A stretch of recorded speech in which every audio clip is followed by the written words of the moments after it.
Knowledge is power, and when it comes to get back with your ex, it is so important for you to understand their mindset. And this is what we're going to cover in this video. You're going to understand your ex mindset, you're going to understand and use it at your advantage, and also think of it like playing poker with someone with whom you know the cards in advance. It's going to be so much easier for you to understand their psychology and to do the right action from now on. Before I move on, just to remind you, there's a quiz to know if you have any chance to get back with your ex. It's totally free. It takes 2 minutes to complete. I left the link in the first comment of the video. So, the first one. At the time of the separation, they were not so sure. They were not so sure. They had doubt. So, things can change. When it's not 100%, things can change. So think about that. Remember that maybe they were 60% sure. Maybe they were 75% sure. Just above, 50% that would push them to make that decision. But the thing is, there's still doubt, and the doubt, you're going to use that at your advantage. Even as a couple, when you have a fight, constant fight, it doesn't mean that you're going to break up, but there's doubts always in relationships. He or she is an imperfect person. You can use that at your advantage. So he or she does his best or her best. It's just that at the time of the breakup, they thought it wasn't working, but it's not necessarily that they were not in love with you anymore. So even though when they say that, it's wrong. So remember, we'll always have them. That's a thing in life. That's a common thing. You will always have them. Don't be scared to lose them right now.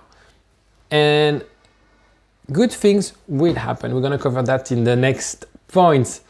Remember, a couple is made of ups and downs. You are going through a down, fair enough, but there's always ups and downs. It's how you manage to go after that down. It's about overcoming that down. This is really fundamental. It's how you behave after that down. Sort of a test. Number 2, so your objective, before I move on, the objective is for your ex to say, I have doubts, but I would like to try.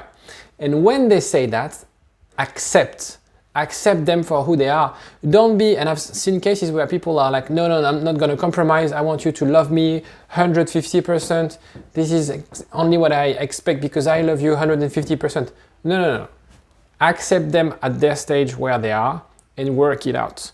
But this is in 99% of the case, people come back saying, okay, I have doubt, but let's try it. Now, number 2, what are the other secrets? They want you to wait for them all the time. They do that all the time. They would like you to have you sit on the couch, do nothing, be there. Like, in video games, what's called the NPC, a player that you can't see. You don't see them, so you feel like, but they have their own life, but they just don't move. They maybe expect you to do that. They want you to have, they want them to have a free pass to come back. They also that you wait forever. You're just there, like some kind of toy that they have on the hook that they can play with. That you're easy to get back. It's gonna reassure them. That's exactly 99% of the case. Even though they say they have no feelings, I moved on, I have another boyfriend or girlfriend, they won't steal you to have there on the hook. Your best asset, your best tool here is radio silence, because you're gonna shift that mindset of, I can have them, to I can lose you, and they're gonna also give them that insecurity, because when they have the choice, they are safe, right? When they don't have the choice, as soon as you lose an option, you feel insecure, you feel anxious. This is what we're gonna do, and I'm gonna cover that later on. It's all about the anxiety. Move that anxiety from your emotions to their emotion. They come back to test that you're indeed waiting. They do that all the time. They test, and just, it's a way for them to validate their ego. If you don't respond, what they're gonna say is like, shit, am I still attractive? Maybe I gain weight, maybe he's too good or she's too good for me. They're gonna also actually, he's not waiting, and then you're gonna see that anxiety to raise on their side. Every time you contact them, it helps them. It reassures them.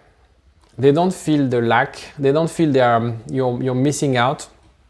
And they know that you're here. You're acquired. You're their asset. They can do whatever they want with you. It is so important to understand that as soon as you text them, as soon as you message them, they are reassured that they have you. You don't want them to be reassured, you want them to be scared. You want them to be anxious, and use that at your advantage. Now, the number 5, so stay strong, stay safe, radio silence. Number 5, keep calm and carry on. Number 5, your ex thinks about you. And it seems a bit weird, and it seems like, again, I'm doing radio silence, so they're gonna forget me. I need to text them too, so they keep thinking about me. The brain is not made the same. It's very hard for the brain to accept change. Even 5 years later, be confident about it. Trust me, your ex will always think about you. Even if there's been like really strong argument, even if nasty things were said, they'll think about you. Radio silence would create that separation anxiety. So it's so important to be consistent with that. No one likes separation.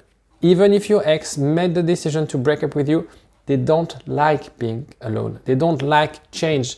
The most stressful situation in life is not death, is moving house. Because it's how you change your environment, how you change things. We are human beings, we hate change. And they have to suffer, in a way, that separation and accept to suffer that change. As I said, the brain is not designed for it, so the radio silence will recreate that emotional connection. This is what you want to do. This is your only aim right now, is to recreate that emotional connection. And it's not by texting them, it's not by calling them, it's not by bumping into them randomly in the street, it's by letting them experience that breakup and get that anxiety, get the fact that they can lose you.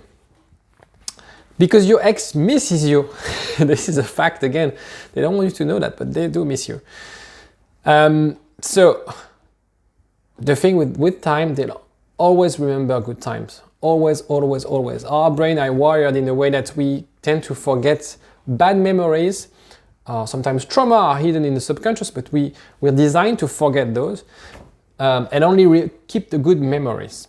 That's the way it is. So the time would really, really use that at your advantage to get your ex to think about you only about good things.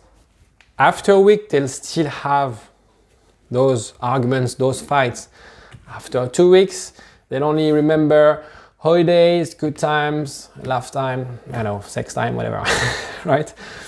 What else? Regretting that they said what they did. So they're gonna be facing that situation on their own, and they're gonna be, shit, actually, now that I'm suffering that decision, I shouldn't have said that, I shouldn't have done that. And then we start to do a bit of work also with you.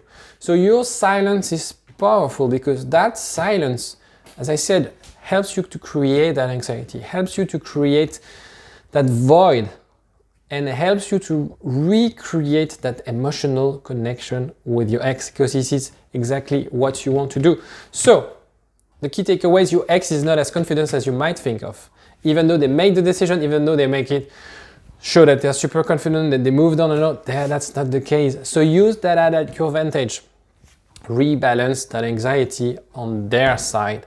They have to be anxious. You shouldn't be anxious because you know what to do. If you're struggling or have any comments, please do feel free to comment on the video. I would be more than happy to answer. Other than that, take care of yourself. Bye.